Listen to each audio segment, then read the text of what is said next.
മഹാറാണിയോട് അങ്ങനെയൊക്കെ സംസാരിച്ചതിന് ഭടന്മാർ മന്ത്രിയുടെ മകളെയും ശിക്ഷിക്കപ്പെടുന്ന സ്ഥലത്തേക്ക് കൊണ്ടുവരുന്നു. അപ്പൊ ഡയാന അവളെ നോക്കി, ഇവളെന്താ ഇവിടെ ചെയ്യുന്നേ, ഇവളെ മഹാറാണി തന്നെയല്ലേ നിയമിച്ചത് എന്നൊക്കെ മനസ്സിലാലോചിക്കുന്നുണ്ട്. അപ്പൊ മന്ത്രിയുടെ മകൾ സ്റ്റെപ്പ് ഇറങ്ങി താഴെ വന്ന് ഒരു പാത്രം ചവിട്ടിയിട്ട് ഇവിടെ ഒരു പണിയും ഞാൻ ചെയ്യില്ല എന്ന് പറഞ്ഞ് നടക്കുമ്പോ ഡയാന അവളെ തടയാണ് ചെയ്യുന്നത്. ഇതുവരെയാണ് നമ്മൾ എപ്പിസോഡ് 8 വൈൻഡപ്പ് ചെയ്തത്. അപ്പൊ നമുക്ക് ബാക്കി കഥയിലോട്ട് പോവാം. അത് കണ്ട് ദേഷ്യത്തോടെ മന്ത്രിയുടെ മകൾ, നീ എന്താ എന്നെ തടയാൻ, നീ ആരാണെന്ന് പറഞ്ഞ് ഡയാനയെ അടിക്കാൻ നോക്കുമ്പോ അവൾ അത് തടയാണ് ചെയ്യുന്നത്. അപ്പൊ ഡയാന, സഹോദരി എനിക്കൊരു സഹായം ചെയ്തു തരണമെന്ന് പറയുന്നു. ഇത് കേട്ട മന്ത്രിയുടെ മകൾ അഹങ്കാരത്തോടെ, ഞാൻ എന്തിനു നിന്നെ സഹായിക്കണം, ഞാൻ മന്ത്രിയുടെ മോളാണ്, എന്റെ സമയം ശരിയല്ല എന്ന് കരുതി നിന്നോട് സംസാരിക്കേണ്ട ആവശ്യം എനിക്കില്ല എന്ന് പറഞ്ഞ് അവിടെ നിന്ന് പോവാൻ ചെയ്യുന്നത്. അപ്പൊ ഡയാന, നിന്നെയും തടവിലിട്ടിരിക്കുകയല്ലേ, പുറത്ത് കടക്കണമെങ്കിൽ ഞാൻ പറയുന്നത് പോലെ നീ കേൾക്കണമെന്ന് പറയുന്നുണ്ട്. ഇത് കേട്ട മന്ത്രിയുടെ മകൾ, അങ്ങനെയാണെങ്കിൽ ഉറപ്പായും ഞാൻ അത് ചെയ്യുമെന്ന് പറയുന്നു. പിന്നെ കാണിക്കുന്നത്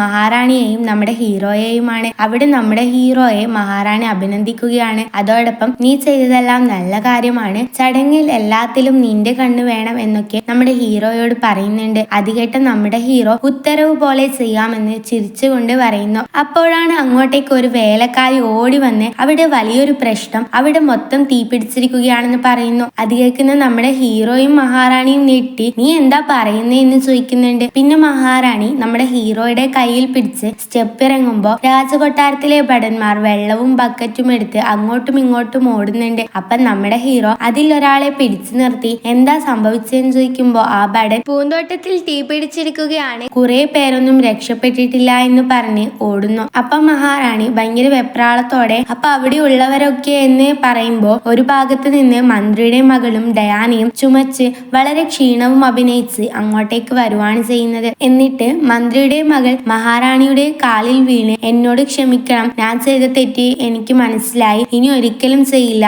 എന്നെ വിശ്വസിക്കെന്ന് പറയുമ്പോ നമ്മുടെ മഹാറാണി, നീ തിരിച്ചു വന്നത് തന്നെ ഭാഗ്യം, നിന്നെ പോലുള്ളവർ ക്ഷേത്രത്തിൽ താമസിക്കുന്നത് ഒട്ടും നല്ലതല്ല, ബാക്കി കാര്യങ്ങൾ ഞാൻ നിന്റെ അച്ഛനോട് സംസാരിക്കാം, വേറൊരു നല്ല വരനെ ഞാൻ കണ്ടെത്തി തരാം, നീ ഇവിടെ ഇരിക്കണമെന്ന് പറയുമ്പോ മന്ത്രിയുടെ മകൾ, എന്താ പറയുന്നേ, കല്യാണം കഴിപ്പിക്കാനോ എന്ന് ആശ്ചര്യത്തോടെ ചോദിക്കുന്നുണ്ട്. അത് കേൾക്കുന്ന മഹാറാണി, ഞാൻ പറയുന്നത് അനുസരിച്ചാൽ ഇവിടെ നിൽക്കാം, അല്ലെങ്കിൽ പോവാം, പോയാൽ നിന്നെ സഹായിക്കാൻ ആരും ഉണ്ടാവില്ല എന്ന് പറയാണ് ചെയ്യുന്നത്. അപ്പൊ മന്ത്രിയുടെ മകളാണെങ്കിൽ, വേണ്ട, ഞാൻ നിങ്ങൾ പറയുന്നത് കേൾക്കാം, അതിനു മുമ്പ് ഒരു അപേക്ഷയുണ്ട്, ഇവളാണ് എന്നെ രക്ഷിച്ചത്, അതുകൊണ്ട് അവളോടും നിങ്ങൾ ക്ഷമിക്കണമെന്ന് ഡയാനയെ നോക്കി പറഞ്ഞ് തകർത്ത് അഭിനയിക്കുകയാണ് രണ്ടാളും ചെയ്യുന്നത്. അപ്പൊ നമ്മുടെ മഹാറാണി, ഞാൻ കേട്ടത് ശരിയാണെങ്കിൽ നിങ്ങൾ സഹോദരികളല്ലേ, ഇവളെ എന്ത് ചെയ്യണമെന്ന് നീ പറ എന്ന് നമ്മുടെ ഹീറോയോട് ചോദിക്കുന്നുണ്ട്. അപ്പൊ നമ്മുടെ ഹീറോയാണെങ്കിൽ, ഞങ്ങൾ ജനിച്ചപ്പം മുതലേ വളരെ അടുപ്പമൊന്നുമില്ല, അതുകൊണ്ട് നിങ്ങൾ തീരുമാനിച്ചോ എന്ന് പറഞ്ഞ് നമ്മുടെ ഹീറോ അതിൽ നിന്ന് നൈസായിട്ട് ഒഴിവാകാണ് ചെയ്യുന്നത്. അപ്പൊ ഡയാനയും മന്ത്രിയുടെ മകളും നമ്മുടെ ഹീറോയെ ദേഷ്യത്തോടെ നോക്കാണ് ചെയ്യുന്നത്. അപ്പൊ മഹാറാണി, നീ കല്യാണത്തിന് സമ്മതിച്ചുകൊണ്ട് നിന്റെ തീരുമാനത്തിന് ഞാൻ കൂട്ടുനിൽക്കാമെന്നാൽ ഒരു പ്രശ്നവും ഉണ്ടാവരുതെന്ന് പറഞ്ഞ് നമ്മുടെ ഹീറോയുടെ കയ്യിൽ പിടിക്കുന്നു. അപ്പൊ ഡയാനയും മന്ത്രിയുടെ മകളും വളരെ നന്ദിയുണ്ടെന്ന് പറയുകയാണ് ചെയ്യുന്നത്. അപ്പൊ ഡയാനയും മന്ത്രിയുടെ മകളും വളരെ നന്ദിയുണ്ടെന്ന് പറഞ്ഞ് വണങ്ങുകയാണ് ചെയ്യുന്നത്. അപ്പോഴേക്കും മഹാറാണി നമ്മുടെ ഹീറോയുടെ കൈയും പിടിച്ച് അവിടെ നിന്ന് പോകുന്നു. അവര് പോയപ്പോ ഡയാനയും മന്ത്രിയുടെ മകളും എഴുന്നേൽക്കുന്നു. എന്നിട്ട് ഡയാന, നീ വലിയൊരു തെറ്റാണ് ഇപ്പൊ ചെയ്തത്, അവർ ചോദിച്ചിട്ടും നീ മിണ്ടാതിരുന്നില്ലേ, ഇതിന് നീ അനുഭവിക്കും, ഇല്ലിക്കൽ കുടുംബത്തിന് തന്നെ നാണക്കേടാണ് നീ എന്നൊക്കെ നമ്മുടെ ഹീറോയെ പറ്റി അവളോട് തന്നെ പറയാണ് ചെയ്യുന്നത്. പിന്നെ കാണിക്കുന്നത് നമ്മുടെ ഡയാനയെയും വരനായ ഡേവിഡിനെയുമാണ്. അവന്റെ ജ്യേഷ്ഠനും അവിടെയുണ്ട്. തന്റെ ജ്യേഷ്ഠൻ മെഴുകുതിരി കത്തിക്കുന്നത് കണ്ട് ദേഷ്യം തോന്നിയ ഡേവിഡ്, നീ എന്തായി ചെയ്യുന്നത് ജ്യേഷ്ഠ, നിങ്ങൾ മിണ്ടാതിരിക്കുമ്പോ എനിക്ക് പ്രാന്ത് പിടിക്കുന്നുണ്ട് എന്നൊക്കെ പറയുന്നുണ്ട്. അപ്പൊ ജ്യേഷ്ഠൻ തിരിഞ്ഞ്, ഇങ്ങനെ പറയാൻ നിനക്ക് നാണമുണ്ടോ, നിന്നെ രക്ഷിക്കാൻ വന്നോണ്ടാ എനിക്ക് ഈ അവസ്ഥ വന്നേന്ന് പുച്ഛത്തോടെ പറയുമ്പോ ഒട്ടും വിട്ടുകൊടുക്കാതെ ഡേവിഡും, അതിന് അവൻ രാജകുമാരനാണെന്ന് എനിക്ക് അറിയില്ലല്ലോ എന്ന് പറയാണ് ചെയ്യുന്നത്. അപ്പോഴാണ് അങ്ങോട്ടേക്ക് ഡയാന വരുന്നത്. ഇത് കണ്ട ഡേവിഡ്, നീ എങ്ങനെയാ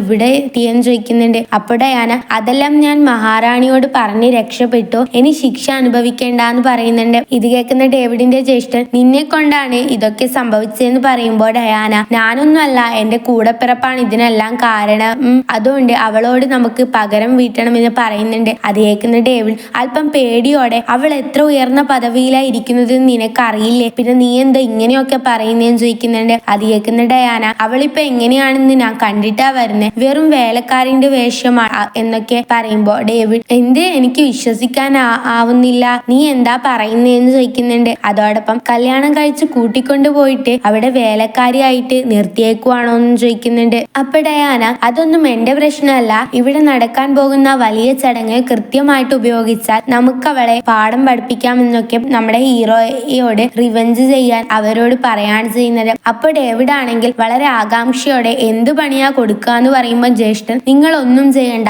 ഞാൻ നോക്കിക്കൊള്ളാം എന്ന് പറയുന്നുണ്ട്. ഇതെല്ലാം കേൾക്കുന്ന ഡയാന ഭയങ്കരമായിട്ട് റിവെഞ്ച് ആലോചിച്ച് ചിരിക്കുകയാണ് ചെയ്യുന്നത്. പിന്നെ കാണിക്കുന്നത് നമ്മുടെ ഹീറോയെയും ഇസബെല്ലയെയുമാണ്. അവർ സംസാരിക്കുമ്പോൾ രാജകൊട്ടാരത്തിലെ കുറെ വേലക്കാർ നമ്മുടെ ഹീറോയെ നോക്കി വണങ്ങുന്നു. അപ്പൊ നമ്മുടെ ഹീറോയ്ക്കും വലിയ അഹങ്കാരം ഒന്നും ഇല്ലാത്തതുകൊണ്ട് അവളും തിരിച്ചു വണങ്ങുന്നുണ്ട്. ശേഷം നമ്മുടെ ഹീറോ ഇവിടുത്തെ ചടങ്ങിന് വലിയ ആളുകളൊക്കെ വരുന്നതാണെന്ന് നിങ്ങൾക്ക് അറിയില്ലേ, നിങ്ങൾ വളരെ ശ്രദ്ധിക്കണം എന്നൊക്കെ അവരോട് പറയുമ്പോൾ അവർ തീർച്ചയായും എന്ന് പറഞ്ഞ് അവിടെ നിന്ന് പോവാണ് ചെയ്യുന്നത്. അപ്പൊ ഇസബെല്ലയും നീ പേടിക്കൊന്നും വേണ്ട, ഒരു തെറ്റും വരില്ല എന്നൊക്കെ പറഞ്ഞ് നമ്മുടെ ഹീറോയെ സമാധാനിപ്പിക്കുന്നു. അവളും അത് കേട്ട് എന്നാ പറയാൻ ഈ ചടങ്ങ് കഴിഞ്ഞതിന് ശേഷം എനിക്ക് വേണ്ടി ഇവിടെ നീ കാത്തിരിക്കാവോ എന്ന് ചോദിക്കുമ്പോൾ നമ്മുടെ ഹീറോ ചിരിച്ചുകൊണ്ട് തീർച്ചയായും എന്ന് പറയാണ് ചെയ്യുന്നത്. അപ്പൊ നമ്മുടെ റയാൻ നമ്മുടെ ഹീറോയെ ഷോൾഡറിൽ ചേർത്തിരുത്തി എങ്ങോട്ടോ കൈ ചൂണ്ടി വളരെ ഹാപ്പി ആയിട്ട് എന്തെല്ലോ പറയാണ് ചെയ്യുന്നത്. അപ്പൊ പുറകിൽ നിന്ന് ഡയാനയും ഡേവിഡും അവരെ കാണുന്നു. അപ്പൊ പെട്ടെന്ന് എന്തോ ഓർത്തിട്ടെന്ന പോലെ നിങ്ങൾക്കിപ്പോ ജോലിയില്ലേ, ജോലി സമയത്ത് ഇവിടെ വരാൻ പാടില്ല, വാ പോവാമെന്ന് പറയുമ്പോ നമ്മുടെ റയാൻ ചടങ്ങ് കഴിഞ്ഞ ഉടനെ നീ ഇങ്ങ് വരണം എന്ന് പറയുമ്പോ നമ്മുടെ ഹീറോയും കവർ റയാന് കൊടുത്ത് അവൻ പോകുമ്പോ കൈവീശി കാണിക്കുവാണ് ചെയ്യുന്നത്. റയാൻ പോയപ്പോ ഡയാന നിനക്ക് അവന്റെ അടുത്തുനിന്ന് മാറി നിൽക്കാൻ കഴിയുന്നില്ലേ, സ്വന്തം ഭർത്താവിനെയും വെച്ച് ഒരു വേലക്കാരനുമായി നിൽക്കാൻ നിനക്ക് നാണമില്ലേ എന്ന് ചോദിച്ച് അങ്ങോട്ട് വരുന്നുണ്ട്. അപ്പോഴാണെങ്കിൽ നമ്മുടെ ഹീറോ ഒന്നും മിണ്ടാതെ അവള് പോവാൻ നോക്കുമ്പോ ഡേവിഡ് കാലിന് ചവിട്ടി താഴെ വീഴ്ത്താണ് ചെയ്യുന്നത്. അപ്പൊ നമ്മുടെ ഹീറോ ഇത് നിങ്ങളുടെ സ്ഥലമല്ലല്ലോ, നിങ്ങൾ ഇവിടെ വരേണ്ടതുമില്ല, നിങ്ങൾ ഇപ്പൊ തെറ്റാണ് ചെയ്യുന്നത്, ഇത്രയായിട്ടും നിങ്ങൾ പഠിച്ചില്ലേ എന്ന് അവരോട് പറയാണ് ചെയ്യുന്നത്. ഇത് കേൾക്കുന്ന ഡയാന ഞങ്ങൾ ന്യായമായിട്ട് പരിഹരിച്ചിട്ടാ ഇവിടെ നിൽക്കുന്നേ, നിന്നെ പോലെ വേലക്കാരി ആയിട്ടല്ല എന്ന് പറഞ്ഞ് നമ്മുടെ ഹീറോയെ വളരെ താഴ്ത്തുന്നുണ്ട്. അപ്പൊ ഡേവിഡും അന്ന് നീ നമ്മളെ അപമാനിച്ചപ്പോൾ നീ രക്ഷപ്പെട്ടു, എന്നാൽ ഇപ്പൊ അത് നടക്കില്ല, നീ അനുഭവിക്കുമെന്ന് പറയുന്നു. അപ്പൊ ഡയാനയും പഴയ കണക്ക് തീർക്കാൻ പോവാ, ഇനി നിന്നെ സമാധാനമായിട്ട് ജീവിക്കാൻ വിടില്ല എന്ന് പറഞ്ഞ് അടിക്കാനായി കൈപൊന്തിക്കുമ്പോ മഹാറാണി വരുന്നുണ്ടെന്ന് അനൗൺസ്മെന്റ് കേൾക്കുന്ന ഡയാന തിരിഞ്ഞ് മഹാറാണിയെ വണങ്ങുന്നു. അപ്പം ബാക്കിയുള്ള അടുത്ത് വന്ന് ഞാൻ ഏൽപ്പിച്ച ജോലിയെല്ലാം നീ നന്നായി ചെയ്തെന്ന് അറിഞ്ഞു പറയുമ്പോ നമ്മുടെ ഹീറോ താഴ്മയോടെ അതെന്റെ കടമയല്ലേ എന്ന് പറയുന്നുണ്ട്. അത് കേട്ട ഡയാനയ്ക്ക് എത്രത്തോളം അസൂയുണ്ടെന്ന് അവളുടെ മുഖം കണ്ട നമുക്ക് മനസ്സിലാവും. ഡയാന മഹാറാണിയോട് എനിക്ക് നിങ്ങളോട് കുറച്ച് കാര്യം പറയാനുണ്ടെന്ന് പറയുന്നു. അപ്പം മഹാറാണി പറയാൻ പറയുമ്പോ ഡയാന ഇവൾ വളരെ മോശമായ സ്ത്രീയാണ്, ഇവൾക്ക് വേലക്കാരനുമായി ബന്ധമുണ്ട് എന്ന് ഇല്ലാത്ത കഥ ഉണ്ടാക്കി പറഞ്ഞു കൊടുക്കുന്നുണ്ട്. അപ്പൊ ഡേവിഡും ഞാനും അതെന്റെ കണ്ണുകൊണ്ട് കണ്ടതാണ്, മഹാറാണി ദയവായി വിശ്വസിക്കണം എന്ന് പറയുന്നുണ്ട്. അപ്പ ഹീറോ മുട്ടുകുത്തി അവർ പറയുന്നത് പോലെയല്ല, എനിക്കറിയാവുന്ന ആളോടാണ് ഞാൻ സംസാരിച്ചത്, അത്രേ ഉള്ളൂ എന്ന് പറയുന്നു. അപ്പൊ ഡയാന ഒളിച്ചു വെക്കൊന്നുമില്ലെങ്കിൽ പിന്നെന്തിനാ ഇവിടെ വന്ന് ഒളിച്ചു പറയുന്നേ, ഞങ്ങളെല്ലാം കണ്ടതാ, നീ ചെയ്ത കുറ്റത്തിനുള്ള ശിക്ഷ നിനക്ക് കിട്ടുമെന്ന് പറയുന്നുണ്ട്. അപ്പം മഹാറാണി അവക്ക് ശിക്ഷ കൊടുക്കണം എന്നാണോ നിങ്ങൾ രണ്ടുപേരും പറഞ്ഞുകൊണ്ടിരിക്കുന്നത്, ആരെയാണ് നിങ്ങൾ ശിക്ഷിക്കാൻ പറയുന്നതെന്ന് നിങ്ങൾക്ക് അറിയാമോ, ഇങ്ങനത്തെ കാര്യങ്ങൾക്ക് ഇവിടെ ശിക്ഷ എല്ലാവർക്കും കൊടുക്കുന്നതാണ്, എന്നാൽ ഇവൾക്ക് ശിക്ഷയില്ല, ഇവളെ ഞാൻ ശിക്ഷിക്കുകയുമില്ല, അത്തരത്തിൽ ശിക്ഷിക്കേണ്ടവളാണ് ഇവളെന്ന് എനിക്ക് തോന്നിയിട്ടില്ല എന്ന് പറയുമ്പോ ഡയാന ദേഷ്യത്തോടെ പക്ഷേ എന്ന് പറയുമ്പോഴത്തേക്കും മഹാറാണി വായടയ്ക്കെന്ന് ഡയാനയോട് പറഞ്ഞ് നീ പോയി നിന്റെ ജോലി നോക്കെന്ന് നമ്മുടെ ഹീറോയോട് സൗമ്യത്തിൽ പറയുന്നുണ്ട്. അപ്പോഴാണെങ്കിൽ നമ്മുടെ ഹീറോ ശരി മഹാറാണി എന്ന് പറയുമ്പോ ഹീറോയുടെ കയ്യിൽ മഹാറാണി പിടിച്ച് അവിടെ നിന്ന് പോവാണ് ചെയ്യുന്നത്. അപ്പം ഡയാനയും വീണ്ടും അവള് രക്ഷപ്പെട്ടെന്ന് അരിശത്തോടെ പറയുമ്പോ ഡേവിഡ് ഇപ്പോഴും അങ്ങനെ സംഭവിക്കില്ലല്ലോ എന്ന് പറയുന്നുണ്ട്. അപ്പോഴാണെങ്കിൽ ഡയാനയും അവൾ ചെയ്തതിനെല്ലാം ഈ ചടങ്ങ് കഴിയുമ്പോൾ അവൾക്ക് ശിക്ഷ കിട്ടിയിരിക്കുമെന്ന് പറഞ്ഞ് ചിരിക്കുന്നു. പിന്നെ കാണിക്കുന്നത് നമ്മുടെ റയാനെയും സേവകനെയുമാണ്. റയാൻ വേഗത്തിൽ എങ്ങോട്ടോ പോകുമ്പോ സേവകൻ ചടങ്ങ് ഇപ്പൊ തുടങ്ങും, എവിടെയും പോവല്ലേ എന്ന് പറയുന്നുണ്ടെങ്കിലും റയാൻ ഒന്നും കേൾക്കാതെ ഇത്രയും പെട്ടെന്ന് അവളോട് സത്യങ്ങൾ പോയി തിരക്ക് പിടിച്ച് പറയാൻ പറ്റില്ല എന്ന് പറഞ്ഞ് എങ്ങോട്ടോ പോവാണ് ചെയ്യുന്നത്. അപ്പോഴാണ് ഇസബെല്ല കുറച്ച് പഴങ്ങളുമായി പടനെ പിടിച്ചു നിർത്തി കാര്യം അന്വേഷിക്കുന്നു. നൃത്തത്തിന് വന്ന ആരോ മഹാറാണിയെ ആക്രമിച്ചെന്ന് പറഞ്ഞ് അയാൾ പോവാണ് ചെയ്യുന്നത്. അപ്പോ നമ്മുടെ ഹീറോ എന്താ ഇത് എന്ന് പറഞ്ഞ് തിരിയുമ്പോഴത്തേക്കും കുറെ ഭടന്മാർ നമ്മുടെ നമ്മുടെ ഹീറോയെ പിടിച്ച് ഇവളെ കൂട്ടിക്കൊണ്ട് പോവെന്ന് പറയുന്നു. അപ്പൊ ഇസബെല്ല എന്താണെന്ന് ചോദിക്കുമ്പോ മഹാറാണിക്ക് അക്രമമുണ്ടായി, അതിന്റെ പ്രധാന കാരണം നീയാണെന്ന് അതിൽ ഒരു ഭടൻ പറഞ്ഞ് അവർ നമ്മുടെ ഹീറോയെയും കൊണ്ടുപോകുന്നു. പിന്നെ കാണിക്കുന്നത് രാജകൊട്ടാരത്തിലെ വിധി നിർണയിക്കുന്ന സ്ഥലമാണ്. അവിടെ ഡയാനയും ഡേവിഡും വിധി നിർണാവും പിന്നെ നമ്മുടെ ഹീറോയുമാണുള്ളത്. അപ്പൊ തന്നെ നമ്മുടെ ഹീറോ അങ്ങേക്ക് വന്ദനം എന്ന് പറയുമ്പോൾ തന്നെ ഡയാന ഇവളാണ് ആക്രമണം നടത്തിയതെന്ന് പറയുന്നു. അത് കേൾക്കുന്ന വിധികർത്താവും നിനക്ക് എത്ര ധൈര്യം ഉണ്ടായിട്ടാ നീ ഇങ്ങനെ ചെയ്തതെന്ന് ചോദിക്കുമ്പോ നമ്മുടെ ഹീറോ ഞാൻ ഒരു തെറ്റും ചെയ്തിട്ടില്ല, സത്യമായിട്ടും എന്താ നടന്നതെന്ന് പോലും എനിക്കറിയില്ല എന്നൊക്കെ നിഷ്കളങ്കായിട്ട് പറയുമ്പോൾ ഡയാന അതിനൊക്കെ ചവിട്ടി താഴ്ത്താണ് ചെയ്യുന്നത്. അപ്പൊ വിധികർത്താവ് ഇതെല്ലാം ശരിയാണോ എന്ന് ചോദിക്കുമ്പോ ഡേവിഡ് ഇവളെ എനിക്ക് നേരത്തെ അറിയാം, ഇവൾ പറയുന്നതൊന്നും വിശ്വസിക്കരുത് എന്ന് പറയുമ്പോൾ വിധികർത്താവും എനിക്ക് കുറച്ചുകൂടി തെളിവ് വേണം, സാക്ഷിയെ കൊണ്ടുവരാൻ പറയാണ് ചെയ്യുന്നത്. പിന്നെ ഭടന്മാർ നമ്മുടെ റയാന്റെ തല മൂടി കൈകൾ കെട്ടി അങ്ങോട്ടേക്ക് കൊണ്ടുവരാൻ ചെയ്യുന്നത്. എന്നിട്ട് ഭടന്മാർ വിധികർത്താവിനോട്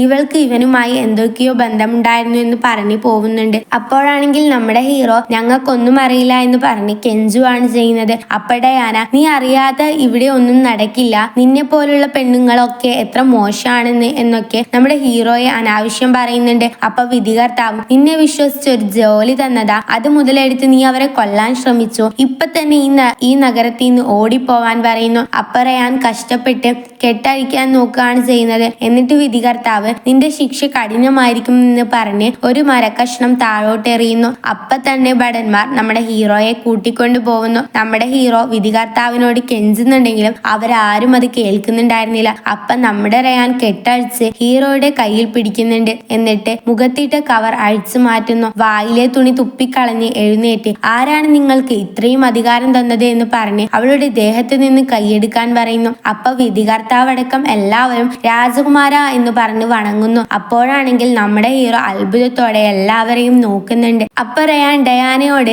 എന്നും അവൾക്ക് നീ എതിരായി നിന്ന് അവളുടെ ജീവിതം നീ നശിപ്പിക്കാൻ ശ്രമിക്കുകയാണ് എന്ന് പറയുമ്പോ ഡയാന അങ്ങനെയൊന്നുമില്ല, എന്റെ സഹോദരിയോട് ഞാൻ അങ്ങനെ ചെയ്യുമോ എന്ന് പറയുന്നുണ്ട്. അപ്പൊ വിധികർത്താവ് ഡയാനയെ ചൂണ്ടി ഇവളാണ് ഈ പദ്ധതിയെല്ലാം ഇട്ടത്, സത്യാണ് എന്ന് കരുതിയ ശിക്ഷ വിധിച്ചത്. അപ്പൊ അവരെല്ലാരും എന്തൊക്കെയോ പറയുന്നുണ്ട്. അപ്പൊ ഡേവിഡ് ഇവൾ പറയുന്നത് നിങ്ങൾ വിശ്വസിക്കരുത് നമ്മുടെ ഹീറോയെ നോക്കി പറയുന്നു. അതോടൊപ്പം രാജകുമാരൻ എന്നെ വിശ്വസിച്ചാലും എന്നെല്ലാം പറയുന്നുണ്ട്. അപ്പൊ റയാൻ സ്വരം കടുപ്പിച്ച് ആരും മിണ്ടരുത്, എന്റെ മുന്നിൽ കിടന്ന് ഇനി ആരും അഭിനയിക്കണ്ട, ഇനി തീരുമാനം എന്റേതു മാത്രമാണ് എന്ന് ഒരു വാണിംഗ് പോലെ പറയുകയാണ് ചെയ്യുന്നത്. അപ്പൊ വിധികർത്താവും ഇനി എന്റെ ഭാഗത്ത് നിന്ന് അങ്ങനെയൊന്നും ഉണ്ടാവില്ല എന്ന് പറയുമ്പോ റയാൻ ഇനി മിണ്ടി പോവരുത് എന്ന് പറയുന്നുണ്ട്. അപ്പൊ എല്ലാവരും വണങ്ങി ഞങ്ങളോട് ക്ഷമിക്കണം എന്ന് പറയുന്നു. അപ്പൊ റയാൻ ഇവൾ ഒരു തെറ്റും ചെയ്യില്ലെന്ന് വിശ്വാസം എനിക്കുണ്ട്, അതിനെതിരായി എന്തെങ്കിലും ചെയ്താൽ ഇനി ശിക്ഷ കഠിനമായിരിക്കും എന്ന് പറയാണ് ചെയ്യുന്നത്. ശേഷം കാവൽക്കാരെ അവളെ കൊണ്ടുവാ എന്ന് പറയുമ്പോ റയാന്റെ സേവകൻ മന്ത്രിയുടെ മകളെ കൊണ്ടുവരുന്നു. അവൾ ഞാൻ ഒരു അമ്പ് മാത്രമാണ്, അത് വിട്ടത് ഇവളാണെന്ന് പറഞ്ഞ് ഡയാനയ്ക്കെതിരെ തിരിയുന്നു. അപ്പൊ റയാൻ ഇങ്ങനെയുള്ള ആരും ഇനി ഇവിടെ ഉണ്ടാവാൻ പാടില്ല എന്ന് പറയുമ്പോൾ ഭടന്മാർ വിധികർത്താവിനെ കൊണ്ടുപോകുന്നു. അവസാനം കാര്യത്തോടെ അടുക്കുമ്പോൾ ഡേവിഡും ഇവളാണ് ചെയ്തതെന്ന് പറഞ്ഞ് ഡയാനയ്ക്ക് എതിരാവുന്നു.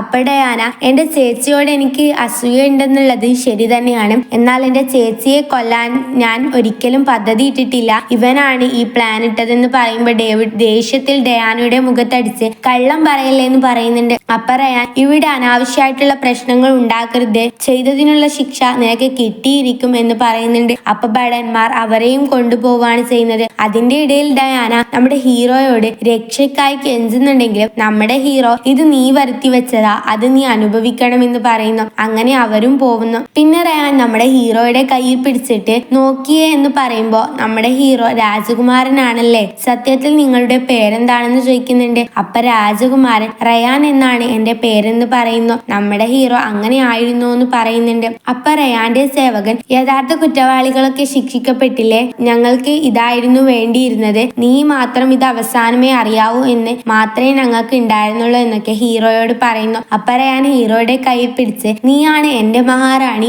ഈ രാജ്യത്തിന്റെ രാജ്ഞിയും നീയാണെന്ന് നമ്മുടെ ഹീറോയോട് പറയുന്നുണ്ട്. എന്നിട്ട് അവർ രണ്ടാളും കൈ പിടിച്ച് ചിരിച്ചുകൊണ്ട് നിൽക്കുന്നു. ശേഷം ജനങ്ങളോട് ഈ രാജ്യത്തിന് കഴിവും പക്വതയുമുള്ള ഒരു മഹാറാണിയെയാണ് കിട്ടിയിരിക്കുന്നതെന്ന് റയാൻ ജനങ്ങളോടും പറയുന്നുണ്ട്. അപ്പോ യാചകരാജാവിന്റെ റാണി എന്ന സ്റ്റോറി ഇപ്പൊ ഇവിടെ അവസാനിക്കാണ്. ഇത്രയും കാലം സപ്പോർട്ട് ചെയ്ത് കൂടുന്നതിന് എല്ലാവർക്കും വളരെ നന്ദി. ഇനിയും നിങ്ങളുടെ സപ്പോർട്ട് ഉണ്ടാവുമെന്ന് പ്രതീക്ഷിക്കുന്നു. ബാക്കി കഥ കാണാത്തവർക്കാണെങ്കിൽ ഞാൻ ഡിസ്ക്രിപ്ഷനിൽ എല്ലാ എപ്പിസോഡിന്റെയും ലിങ്ക് കൊടുക്കുന്നുണ്ട്. അപ്പോൾ കാണാത്തവരാണെങ്കിൽ ചെക്കാക്കി നോക്കാം. അപ്പൊ ഇത്രയും മുഴുവൻ കഥ ഇഷ്ടപ്പെട്ടവർ കമന്റ് ബോക്സ് വന്നിട്ട് റെഡ് ഹാർട്ട് കമന്റ് ചെയ്യുക.